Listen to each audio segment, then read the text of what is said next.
Hello and welcome to another video and podcast from Fantasy Football Scout as we look ahead to Fantasy Premier League Game Week 37. It's goals imminent time where we mine the Fantasy Football Scout goals and assist members area stats to try and predict future returns. My name is Joe and today I'm joined by Mark, who is filling in for Tom. Mark, how are you? Hi Joe. Yeah, I'm good, thanks. Not too bad. Season's entering its final weeks, penultimate round, so it's that weird stage of the season where the sun is out and you're looking to the summer.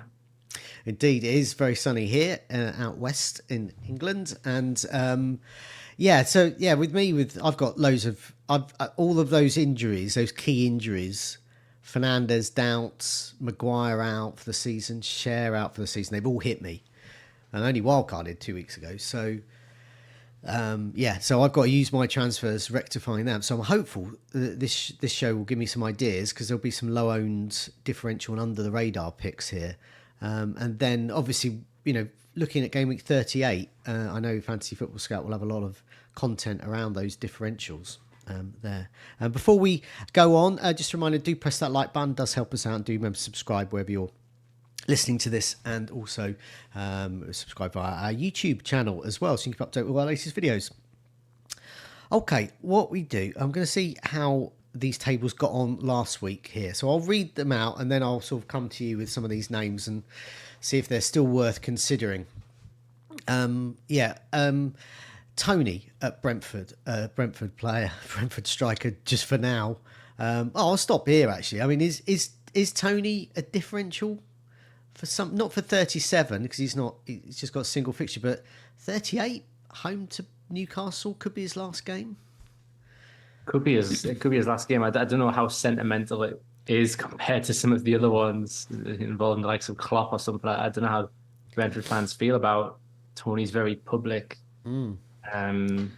Sort of play sort of clubs. He's goalless in his last 9 starts as well, so it really would be a differential that sort of goes against the numbers. But he is on penalties, and the Newcastle defense is sort of a bit hit and miss, more of a miss these days. So it could work, but only for the final day. I probably wouldn't do it for this week. Okay. Next name's Chris Wood. Oh, I still think it's a good option.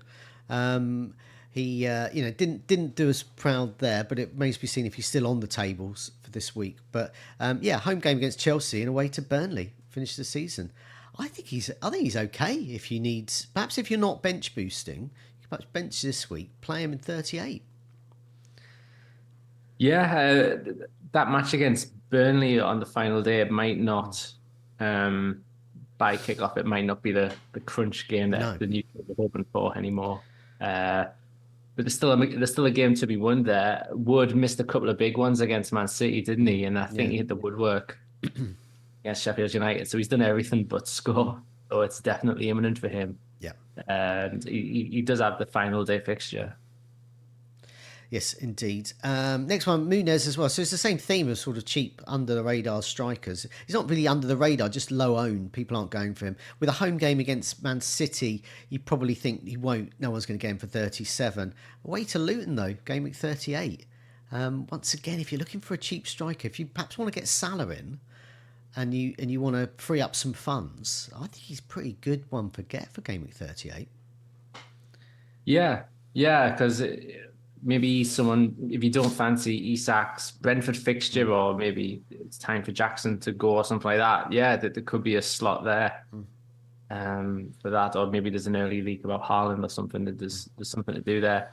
And Fulham are sort of bottom of our fixture ticker on Scout for the past couple of weeks. But that's mostly for this weekend's game. As you say, the final day, it's an appealing fixture against Luton, and they could also be down by then. Next name's Garnacho. Now, I'm a Bruno Fernandes owner, so I have an option if Bruno Fernandes isn't fit of moving down to Garnacho, but I don't want any Manchester United attack without Bruno Fernandes. I know they were poor and they've got injuries elsewhere. No one man carries a team, but I think in Bruno Fernandes' case, he can sort of get them goals where even if they lose, they can still have periods of a game where they're doing okay. But yeah, Garnacho, he's a bit of a, it's just like if you've got him, keep him. But I wouldn't encourage anyone to get him in now, would you? No, when I was sort of planning sort of weeks ago what the wild card was going to look like Garnacho was always in there as the fifth Yeah. option, and then it was just really appealing at one point. But I don't know, like some things go in and out of fashion, don't they? And Yeah. he has gone out because he was quiet against Palace, as they all were. But then he had loads of sort of, yeah, I think he had three big chances in the two before that. So maybe it's harsh to be writing him off, but I see what you mean Yeah. because I feel like there's if you don't have a team with Salah in there, there's money around and probably always someone you'd want more. Next name is Salah, who's on the goals imminent table. And I did say last week, whenever he's on the goals imminent table, he usually drops off because he scores a lot, and he's done that in style here. In that he's got a goal, got 2 assists, got a handsome haul there in that game.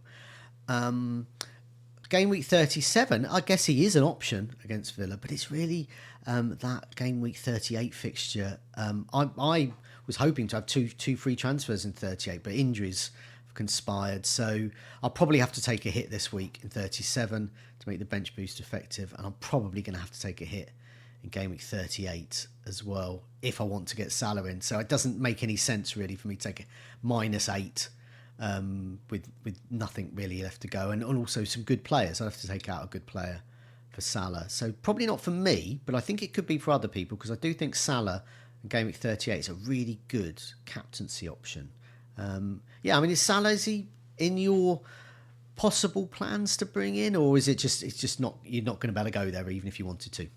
I hadn't really thought about it because there's so many popular midfielders who already have good game week 38 games. So Son, and possibly Richarlison as well. Have Sheffield United, Palmer has Bournemouth, and then sort of Man City at home, West Ham, and also Arsenal at home to Everton. There's already a bit of a waiting list to come into the team for that game. So sort of never really thought about Salah, but you're right. We just saw at the weekend what he can do, and to have him is almost a differential in sort of an emotional goodbye Klopp sort of day.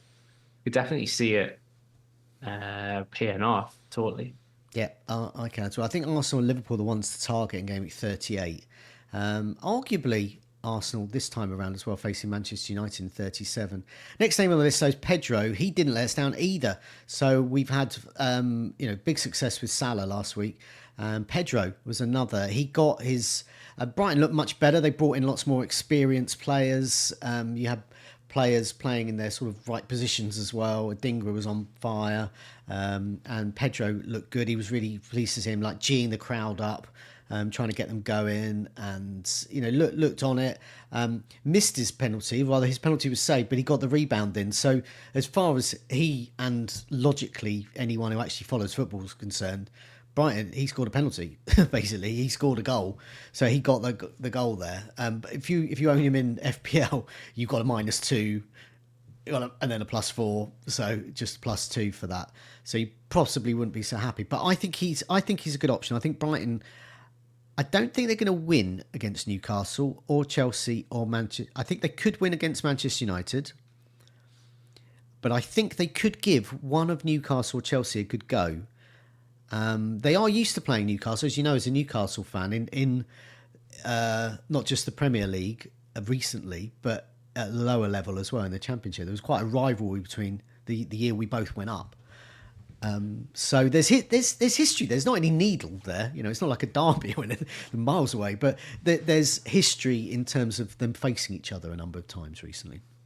Yeah, I was thinking about this the other day about how sort of Newcastle won the championship that year, but it was basically Brighton's lead was huge going into the last couple of games. And then... as soon as we got promoted, got seconds, at least second secure, they just so went on holiday.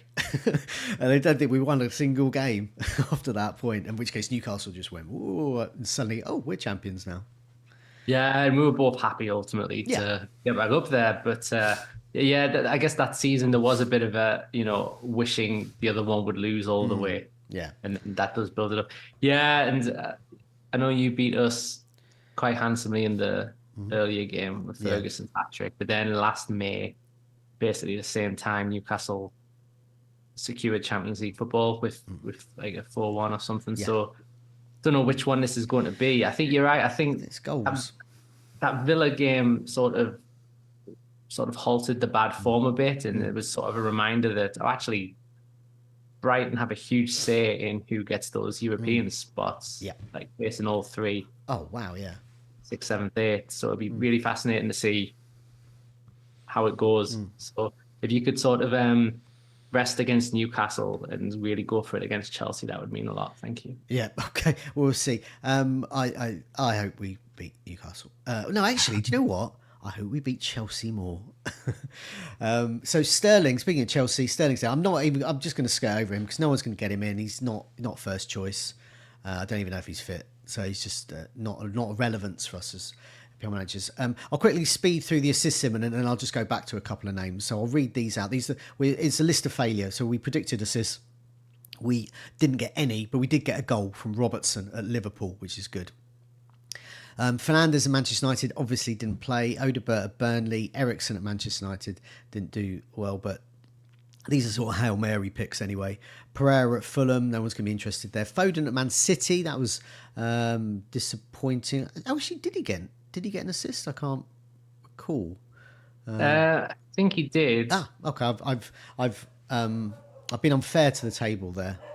I think because he was in my team and I got returns from everyone except Ederson. So yes, apologies to Foden there and those around him. Yes, he got an assist. So if you're about to write in the thing, hey, hang on a minute, you've got a cross by Foden, that's an error. Maddison at Tottenham, he could have done it in the second half. It looked a bit better. Could be back in the side. Lewis at Man City won't get a start, but GameWeek 38 could do, I imagine. Willian at Fulham, he's not guaranteed to start.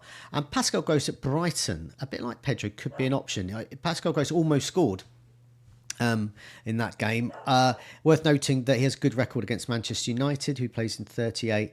I think if I was to go for a Brighton midfielder, Gross would definitely be in my top two to go for. So yeah, of all of those names there, was any sort of spark any interest or perhaps could be options for either 37 or 38? Well, Foden and Fernandes are quite highly owned, so they of course are strong options. And with Fernandes, it was, I think we all kind of assumed that he would have made that Palace game. And we thought it was going to be one of those managerial comments where he's a doubt, but he's so vital to them that he would definitely play. If he hasn't, he didn't. So it'd be very interesting to know what his status for the double is. Yeah, Foden. Sorry. No, I just don't. Yeah, Foden, I think is there's so many other options, aren't there, with other teams that are doubling. That Foden, people know he's good, but it's sort of, no one's really speaking about him. I think he's actually a captaincy option. Could be, to be fair. I mean, double game week for a talent like that, who, until he only got an assist at the weekend, he either gets benched or scores a hat trick at the moment. So that's kind of good if you want to captain someone like that. And I think the only other name there that stands out is, as you say, sort of Gross, because he has the double that Madison has as well. But I feel that Gross has more routes. Has a lot of routes to points and things. He had that disallowed goal, you say, so quite like him. Yeah, I mean, there's talk. I mean, this could even be his final season for Brighton. I mean, he's been for 2018, I think, and so he's had a very good long career at Brighton. So there's rumours that he might go back to Germany. I guess if not this next season, the season afterwards. So yeah, could be his final season. Final game could be Manchester United at home if he does so well. Okay, let's move on to next week's Goals Imminent table. As is recently, there's not many names on it. So I'll sort of go through them, but there's a couple to pull out, and we've already spoken about them, really. Chris Wood is top here, so he's very, very due a goal. He's had 5 big chances, fluffed them all, a couple of shots on target, 9 shots, every single one of them at close range. He should have got at least 2 goals according to the XG stats. Garnacho's next on the list. He's had 3 big chances, fluffed them all, 6 shots on target, 14 shots, every single one of them at close range. That's really good. Muniz at Fulham, 14 shots, all bar 1 from close range, 7 of those on target. Like Garnacho, he should have got at least a goal over this period. Garnacho should have got at least a goal over this period. Muniz should have got at least 2 goals. He actually did score 1. Pedro's still on this table, so he's still very much due despite his goal. He's had 4 big chances, missed 3 of them, but scored 1. 1 goal, obviously, 3 shots on target. He's actually had 15 shots over his last 4 matches, which has gone unnoticed because people just have been maligning Brighton, perhaps fairly, in their style of play. But nevertheless, he's had 15 shots, 13 from close range, and Tony's next, just 7 shots, 5 from close range, 4 on target. So out of all of this, I think the headline things is good to see Garnacho there. He's going to be in a number of teams. People will be warmed by that. And good to see Pedro there, who I've started to see in quite a few drafts. Yes, yeah, that was his. I think he'd scored 10 penalties from 10 in all competitions on that one. So it was a bit of an out of character for him to miss that. So yeah, you'd imagine he stays on them despite that. Yeah, but he's still got a goal from his penalty. He still did as well. So for that price as well, if that does enable Salah elsewhere, and you can bench boost with that, such a cheap forward as well. So many. He's one of the best forwards overall for penalty area touches. As you say, he's had lots of shots there. He's Brighton seem rejuvenated now. Then I think those 3 defenses coming up can be got at completely. Yeah, I was just going to have a look here. I didn't put the. Basically Pedro is low owned, so I didn't put the exact ownership on. But I'm just quickly looking at that now. Yeah, Pedro he's in 6% of teams, so still very much a differentials. And I would imagine a lot of that 6% are sort of dead teams that gave up at the beginning, because he was very popular at the beginning of the season. So people might have given up a bit early there. So I think out of engaged managers, his ownership will still be pretty low there. Okay, let's move on to assists imminent, the latest one here for Game Week 37. At the top is Bruno Fernandes, who I'm pleased to see there. 19 chances created, 21 corners. He's scored 5 goals in his last 4 matches. Got an assist as well. And he's on this table because he's only got the 1 assist. If you get 2, you're off the table. He should have got at least 1 more. And he's had 9 successful crosses. What is that? I've been searching every day because all my transfer depends on this. What I do with him. And I've searched. I can't see any images of them training. I haven't. Have you heard anything? Is he fit? Absolutely nothing. Wondering the same as a fellow owner of him. It's tough. It was so strange that you did miss that last game that sort of don't even know what makes sense in the world anymore. So I don't even want to guess. So your whole sense of reality is gone because he's missed a game through injury. Left is right, up is down. Who honestly knows? And even if Ten Hag gave a positive update, we've seen managers. Do we even trust managers? I don't know. No. Well, some managers, yes. Some managers, no. As your colleague Neil will know, when we do the team news, there are some that tell porcupines sometimes. There's the next 2 names on assists imminent. I'm going to say together because I have an option of getting both in, which would be very un-me because it's quite exciting. So anyway, it's Alexander Arnold. It costs 8.4. He's got a great fixture in Game Week 38 at home for Wolves, but it's a pretty good fixture against Villa, who will be just days after their crunch European game. He's had 6 chances in the last 4 matches, taken 10 corners. He has scored, and he's had 7 successful crosses. No assists, but should have got at least 1. He's 8.4. In order to get him in, and if Fernandes isn't fit, I'd quite fancy getting a dinger in. He looked great in the last fixture. He's had six. He's created 6 chances, no goals or assists, and just that one successful cross. It's just he's a really good make weight. He's got 2 fixtures. Whilst I don't think Brighton are going to win either of their 37 games, I think they will score, and I think he could be likely. And his ownership. Well, let's have a look at his ownership then. Adingra is in 0.5% of teams, so you're getting pretty much 100% of getting on for 100% of his points. So if he got a goal, that's just +7, and you're not going to get that from a captaining Haaland. So yeah, I mean, yeah, do any of these players appeal? Those two. Well, I also really like Adingra, and I'm starting to get vague memories of. Was there a week early in the Yeah, season where we were talking about? I think we both had him as a yeah, differential, and he and he scored the winner. scored. Scored Yeah, the winner. So sort of think very fondly of him because of yeah, that. And yeah, the stats from the Villa game. He set up 5 chances, a couple of big ones, 4 shots on target. He would have had an assist if Pedro scored that penalty. yeah, He was doing fouls. So he's an intriguing differential, especially if he plays twice, and if he unlocks a Trent who he's the most expensive defender and he can't keep a clean sheet, but despite that, yeah. he's more than that really.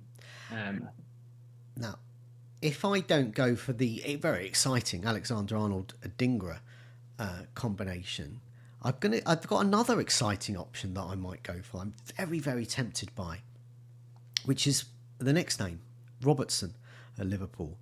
Fond memories of him towards the end of the season, doing well. He's got 2 goals in his last 4 matches, 7 successful crosses. He should have got getting on for an assist over that 4 matches, and he's created 11 chances, taken 18 corners. If I got him, I could then get Bruno Fernandes to Richarlison, which I think is also exciting. And I think I may prefer, because both of them have good fixtures in 38, and obviously Richarlison's got a double, and probably I don't even know it's a better double, but I guess the Burnley game makes it a better double compared to Brighton's. But yeah, Robertson, 6.5. He's certainly a bit more budget friendly than Alexander Arnold.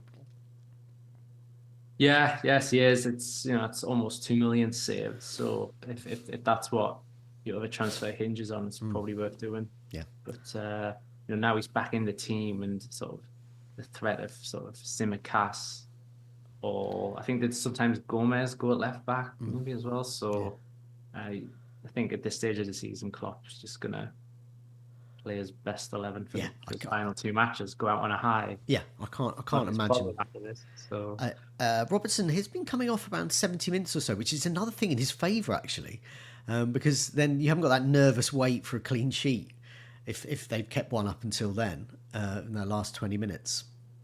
And they have been known to concede. Okay, next a couple of names. I've got to sort of sketch over some of these, and then it's the final name on this list I'll sort of dwell on a bit. Pereira at Fulham. I don't think people go for them. Just mention his stats. He's taken 12 corners, 7 chances created. Should have got an assist over this period. Has actually got 2 goals. Harrison at Everton. Everton, a favourable fixture at Sheffield United, 5.5. A lot of interest in their defence. But it could be one of their attackers that does well. Harrison's created 7 chances and a couple of successful crosses. Should have got an assist over this period. No assists or goals, though, over his last 4 matches. Lewis at Man City, I mentioned, really. Possibly one for GameWeek 38 if you need a make weight to get some money. Palmer at Chelsea. Now, he's one I do want to dwell on because he's captainable. He's certainly one of the best players, probably outside of Haaland, one of the most reliable captaincy picks at the moment. Certainly going to probably get the armband from me with my current team in GameWeek 38, I would imagine, at home to Bournemouth. He's still credibly only 6.2 million. He's created 9 chances, has 11 corners, 5 goals in his last 4 matches, but just 1 assist. And he should have got at least an assist more than that. So Palmer, I guess the 2 issues are do we captain him GameWeek 37? And because everyone owns him or he's on their radar if they don't. At GameWeek 38, I think he is the captain to get into GameWeek 38. yeah, it could be. Haven't thought that far ahead for game week 38, but certainly for this one coming up, it's like if you own him and don't captain him, you're already sort of cheering against him. That's how template he is. I know last week it was sort of like he's in the team, but he's like down for the rank. I think his goal knocked it down. So captaining him over Haaland, if Haaland hadn't just scored 4 goals in a match, it might have been a more competitive armband race. But there's nothing wrong with going Palmer at all, really. He's a good shout. Harrison's a real surprise. Yeah.